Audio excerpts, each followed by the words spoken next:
सामाजिक कार्यात नेहमीच अग्रेसर असणारे महादेव कोगनुरे यांचे चिरंजीव लक्ष्मीकांत कोगनुरे यांच्या वाढदिवसानिमित्त येलगुलवार प्रशालेतील दिव्यांग विद्यार्थ्यांना मिष्टान्न भोजन देऊन वाढदिवस साजरा करण्यात आला।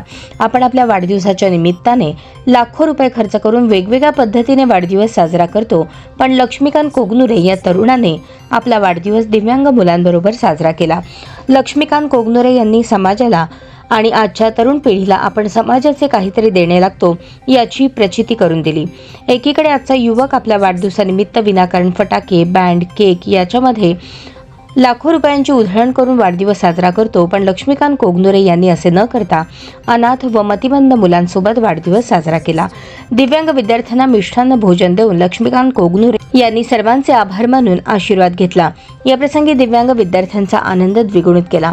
बऱ्याचदा दिव्यांग विद्यार्थ्यांकडे दुर्लक्ष केले जातं, परंतु तीही मुलेच आहेत, त्यांच्या मनाला आनंद मिळावा यासाठी लक्ष्मीकांत कोगनुरे यांनी जपलेल्या जाणीवेचे सर्व स्तरातून कौतुक होत आहे।